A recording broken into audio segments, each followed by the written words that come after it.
Hey guys, today we are talking about tomatoes. And if there is one thing that will turn you into a gardener for life, it's a homegrown tomato. They are that good. And anytime I grow tomatoes, I always like to have at least one of each color so that when they all come to harvest, I have a beautiful tomato salad that looks like a rainbow. So I'm gonna actually leave you a link in the description with all the varieties that I love to grow. So when you get to the plant store, you'll know what to ask for. Okay, so let's talk about the plants. When you get to your plant store, you're gonna look for a plant that looks something like this, about this size. I think this is a great one to start with. Now, sometimes you'll see plants that look like this that actually have little blossoms on it. Now, if I had to choose between this one or this one at the garden center and it's early spring, I'm going to choose the one that doesn't have any flowers. And the reason you want to do that is because this poor plant is taking a lot of energy producing these flowers, and that is going to take away from it actually rooting when we put it in the ground. So plants take a lot of energy anytime they're doing something.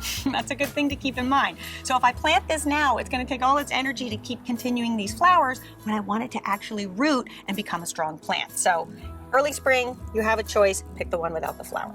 Now, if you're just thinking about starting tomatoes now and you're at the garden center and you have the same choice, I would pick something that had a flower on it because you're not going to have a lot of time to let that plant actually recreate another blossom and then set fruit. So in that case, I'd go with the one with the blossom. So early gardener, late gardener. Okay, so now for the planting. Now, if you ask me, I really think tomatoes do best in containers. So this is great news for any of you that have balconies or terraces and you want to have a garden. Tomato gardening in containers is the way to go. There are also two different types of distinctions when it comes to buying tomato plants. You'll see them labeled either determinate or indeterminate. And basically what that means is if you buy a plant that's determinate, it means it's going to be smaller. It has a very determined area that it is going to grow. It's going to give you fruit probably for a few weeks and then it's done. So that's good if you don't have a big space and you actually have a smaller pot. If you really want tomatoes all summer long, then I say go indeterminate all the way.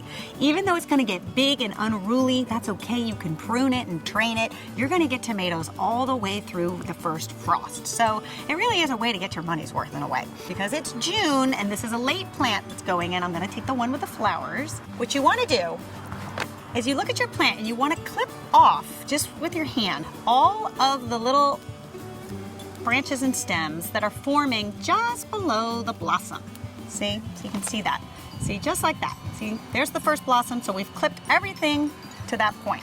And the reason you want to do that is so that this plant has a chance to get really, really strong. So that as it grows and has the weight of these big tomatoes that will be coming, it'll be strong enough to actually support that. So it's very important that we dig really, really deep. Almost like, I don't know, 8 to 9, 10 inches. You need a really deep hole here because the deeper you go, the more you're going to get strength from your plant. All right, so this is pretty good.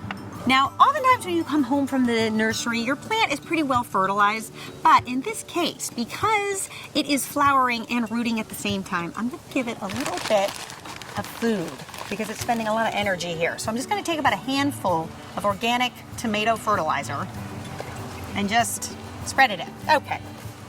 Good. Now we are going to place our plant down in the hole here, deep as it'll go, and then just loosely put your potting soil on top. There. Then the other thing you want to do is just give it a little bit of water. So I've got my watering can here and just make sure it's nice and soaked. And then as the summer wears on, I try to get away with just watering it every other day. Because if you overwater your tomato plants, you're going to end up with really watery tomatoes. So you kind of only want to give it what you think you can get away with, especially now in our terrible drought that we're having here in California. I'm really going to try to get away with the minimum water that I can get away with. Now, the next thing we want to do to keep that moisture in is add a little bit of mulch. I just like to use cedar bark mulch, but you could also use straw. That would work too. All right. And then the real secret to success is a tomato cage. So this little plant might look harmless and all, but I'm telling you, this thing is going to turn into a monster. And it'll just grow all over the place if you don't contain it. And my favorite way to contain it is with this little contraption, a tomato cage. So don't mind that it looks rusty. That's okay. They last for years. I've had this for like 5 years. And we're just going to insert it into the planter. See, it fits perfectly. And there we go. And that's all we have to do until it starts to grow up. There is a top to this thing, but I usually don't like to use it until I need to, because then you're just looking at all of these tomato cages all over the garden. So I just start like this. And then in a few weeks, your tomato plant will look like this.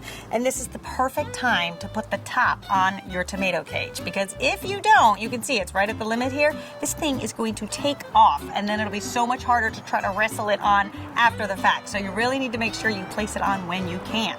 And this is how you do it. You basically take the top and then you just line up each of the spikes to the holes. It's a little bit nerve-wracking in the beginning, I will totally say that. You just kind of have to get them all in there. Not all the way, just kind of line it up. All right, and then when they're all lined up, you just go like that, see? And now I've got this really hideous looking tomato cage, but in a few weeks, this plant will completely cover this whole cage. And the reason why I love it is in a garden like this, it provides great architecture. Because I have these indeterminate plants, they will just cover this entire thing and it'll look like a huge tomato tower. And in a few more weeks, you're gonna end up with a plant that looks like this. Now you see how beautiful this is? It's really taking off. It looks wonderful, but it's also getting a little disorderly. So this is when you need to get in there and start to prune. Because what will happen is once you start to get so many leaves and so many branches all clustered together, you'll start to really invite creatures and critters and disease. And you just wanna make sure that your plant is well ventilated. It'll also allow for room for all of this fruit to grow. So what you wanna do is keep the 4 to 5 main branches. And it's easy to see which ones are the main branches because they'll usually be the thickest and they'll be coming kind of from the main stalk of the plant. But then anything else, see, like all of these little things, you can just prune those right off. And it comes off so easily, you don't even really need scissors. See, I just pluck it off just like that. So I'm gonna take this one, I'm gonna take this one. See, and I've already created a nice little area here. So think about a bumblebee or a butterfly. You wanna make sure that they have space to kind of fly through. I already even have a few tomatoes starting to form. Look at that. And then another thing that you will find after you've given it a good prune is as your plant starts to grow, sometimes they'll get outside of the cage. And that's okay. You can either decide to kind of wedge it back in there, or what I like to do is just train it on the side of the cage. That's why these cages are also really great. And there's a way that you can do that, and this is a really fabulous product. So oftentimes you may see these little twist ties. They almost look like little trash ties. Don't use these. The reason why these are not good is you see they're just straight plastic. And if you tie this on this little plant here, as that plant grows, it's gonna kind of strangle it and damage the plant. Instead, I really like these. These are actually wire that's been covered in styrofoam, and they're bendy and that they're really soft on the plant. So sometimes you can get them in a big bowl, or sometimes you can even find them pre-cut like this, which makes it super handy. And then you can just go in there and train your branch around the wire, see, and that will keep it in place. And this is important because you see there's a big blossom here, and sooner or later a big tomato is going to start to form. And as that tomato grows, it's going to pull this whole plant down. So it is going to need the extra support.